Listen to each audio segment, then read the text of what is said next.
В этом вольере еще одна пара китайских кольцевых. Самец. Ну, самочка. Их домик.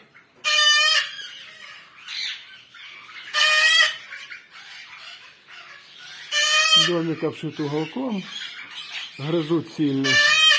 Он после веток остается, что